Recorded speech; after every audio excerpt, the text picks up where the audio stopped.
taking a break from cemeteries just for a moment to share a passion and interest that I've had since my childhood.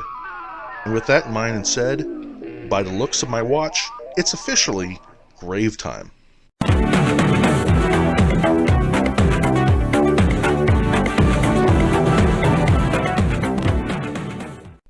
Between the year 1993 to 1995, I attended James Rutter Middle School, located in Florin, California, which is part of Sacramento County. When I was about either 11 or 12 years old, and in 7th grade, I was fearful for my well-being. Because I was in special ed, I was treated differently from everyone else. I was made fun of and called retarded. So every opportunity I had, I would hide out in the library. And there I discovered books on poltergeists, the Loch Ness Monster, UFOs, and today's subject, Bigfoot. Right around this time, I remember having a conversation with my grandpa, who is a Native American Indian from the Waikiki tribe based out of Crescent City, California. I had asked him, "Grandpa, have you ever seen a Bigfoot before?" He told me no, but he had an encounter of some kind. He told me in the late 1940s he was logging up in Humboldt County, which is definitely Bigfoot territory. And there, he had some kind of weird encounter, so much so that he went to investigate it, and there he saw these tracks. He clearly said they were not bear tracks. They looked like human footprints, but way larger. That right then and there got me hooked. He went to the garage, came back, and gave me these 2 books on Bigfoot, which I still have today, and it might be the only thing I have left from him. Moving forward, Memorial Day weekend 2022, I'm in Rio Vista, California with Paul Dale Roberts and Halo Paranormal Investigations at a house, about to do a house blessing. There I speak to the husband of the household, finding out that he is from Vacaville, California, and he noticed my t-shirt with a Bigfoot on it, with the caption, "Hide and Seek Champion." There he begins to tell me about a Bigfoot sighting that took place in 1978 behind the Vacaville Moose Lodge near the creek. 3 guys witnessed this thing go by. It stopped and made eye contact with them. Afterwards, one of them went down to look for the footprints, got some plaster Paris, and made 2 footprints. After the investigation, I got home, went on the internet, and spent all Memorial Day weekend looking for this 1978 Bigfoot sighting. Unfortunately, I didn't find anything, but I found something that took place 2 years prior in 1976, about a Bigfoot sighting in a orchard not too far away from this location. Still very adamant about researching the 1978 Bigfoot sighting behind the Vacaville Moose Lodge, I drove out to Vacaville, went to talk to some of the people at the Moose Lodge. They had no idea what I was talking about, but they still let me go and investigate the back, check it out, kind of make sense of everything, and that's what this footage is that you're seeing.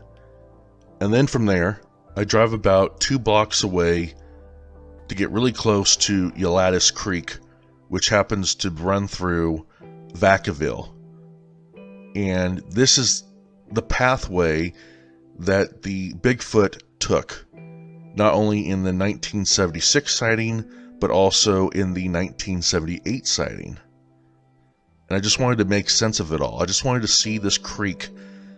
Yeah, this is 40, 50 something years later, and yeah, it's way overgrown, but just to kind of capture it in my mind to kind of make sense of the situation. The following weekend, I went out to Felton, California with my mom. It's located next to Santa Cruz. There in Felton, they have a Discovery Bigfoot Museum that's ran and owned by Michael Rugg. He's been featured in many Bigfoot documentaries and TV shows. So I figured if anyone's going to have any of the information I need for this 1978 sighting and 1976 sighting, he would be the best person to talk to. Unfortunately, Michael Rugg didn't have the information that I was looking for. A matter of fact, he had never heard of any of these stories before. So now I was back to square one. But if you've been following along this whole entire video so far, you could see I don't give up very easily. The following day, I take it to the masses, to the Vacaville History Facebook group, posting something about the 76 and 78 sighting. I get all sorts of responses. One of them was Sherry Negretti, who was Clifton's brother. Clifton is the one who had the encounter with the Bigfoot in 1976 in an orchard. She says if anyone is interested to message her on Facebook your phone number, and that I did, and I got a phone call from Clifton himself out in Bend, Oregon.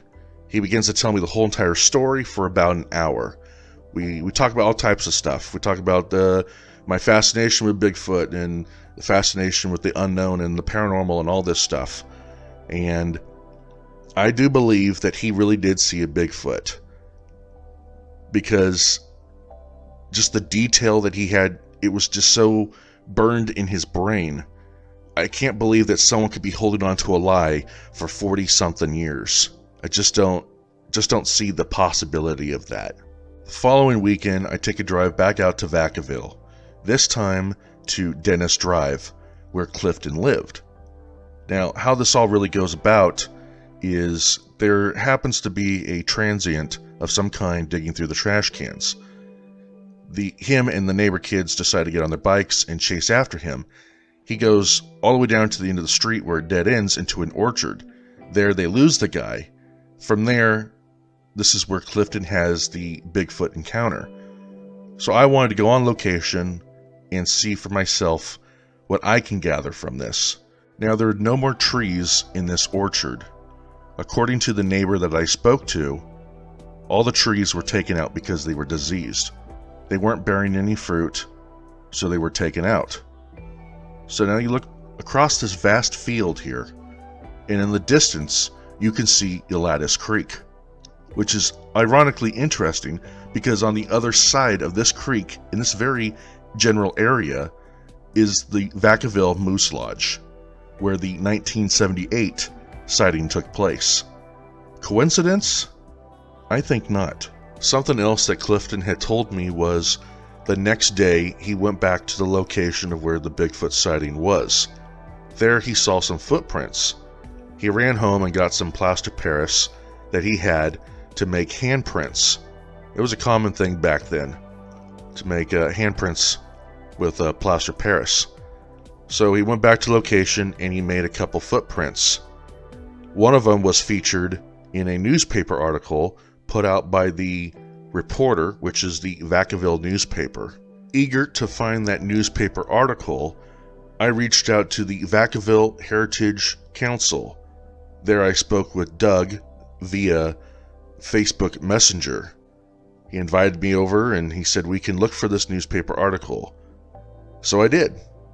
And I knew exactly what I was looking for. May 27th, 1976. I was so excited to finally find the newspaper article with Clifton holding the plaster Paris cast of a Bigfoot. And thanks to the help of Doug and the Vacaville Heritage Council, I appreciate all your help. Everyone on Facebook who helped me with some kind of information. Thank you to Clifton and his sister Sherry for your help in trying to find all this information. A visit from Bigfoot. Residents claim strange things and take castings of footprints to back up their story. Several North Orchard Avenue area residents insist that a large hairy primate resembling Bigfoot paid a visit to their neighborhood this month. In addition to their personal observations in nearby orchards on several nights, the residents have a few weary hears they say they found on a barbed wire fence. Plus, they have 2 plaster casts of huge footprints to support their claims. Valerie Lewis of 747 Dennis Drive told the reporter of the visit from the legendary Ape Man last week, before a group of hikers in Humboldt County reported that a similar hairy animal carried off one of their companions.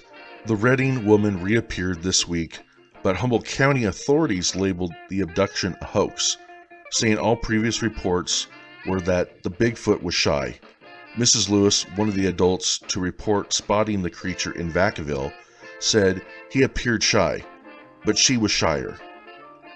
I went out with the kids one night and saw him from the waist down, walking slowly between 2 rows of trees towards us. Then I heard him screeching and grunting, and I ran like hell, she told the reporter. Her son Clifton Negretti, 16, said he was one of the group of 5 youngsters who first saw the Bigfoot May 11th. We were out in the orchard when we saw this big black thing about 7 trees up from us.